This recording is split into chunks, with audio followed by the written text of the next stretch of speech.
All right. So, good morning, guys. Good morning. Good morning. I hope your Tuesday is being spectacular this morning. I was just lying down and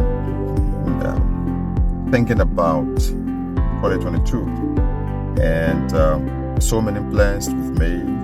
We couldn't achieve all of them. Some of them we achieved. Some of them came in another form and another way that we had to adjust. Now I'm reminded about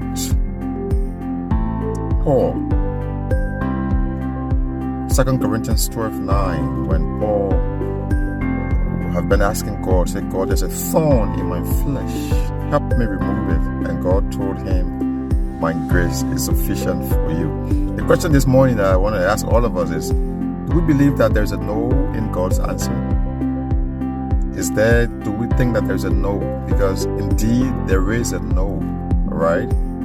And this morning I want to just talk briefly to us about when God says no, all right? Like Paul had his thorn in his flesh all through the time. He asked God, help me to remove this thorn from my flesh. I'm in an excruciating pain. Help me to remove the thorn. And God said, my grace is sufficient for you. When God says no, He takes you through the problem. No matter what problems that you may be going through, sometimes you're praying for a new car and God is saying no. The banks wouldn't approve that new car for you.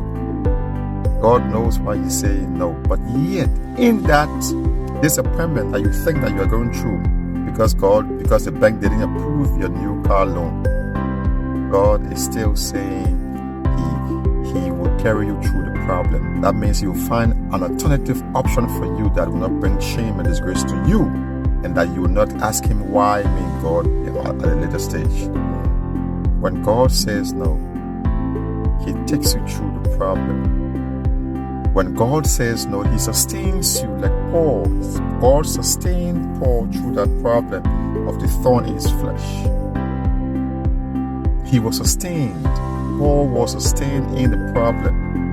And God will also sustain you. He has sustained us through all this year, even though our prayers were not answered the way that we wanted to answer we wanted them to be answered. But yet, there was sustenance in the year 2022 and even before.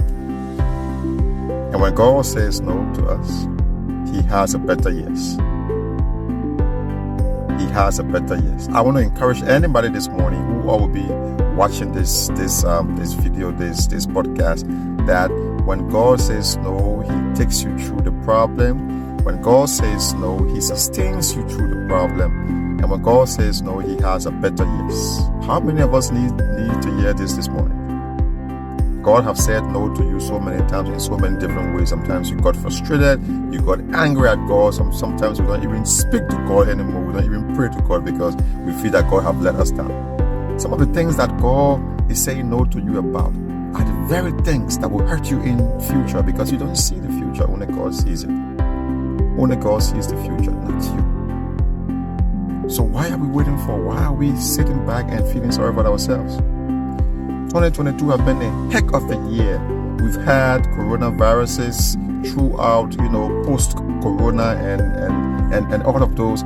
And after even the corona, there were still issues that we had to sort out that the corona has, the corona had on us. But yet, God sustained us through those problems. God carried us through those problems. And in times like this now, there is a better yes. And the better yes is, the Bible says, the expectation of the righteous are never cut off. What are your expectations this morning? What are your expectations? Trust me, God will say no to you in so many ways. You just need to listen to God when He speaks. God will say no to you, but He will sustain you through the problem. He will carry you through the problem, and He will give you a better yes, a yes that you never thought that you would have, but God will do it for you.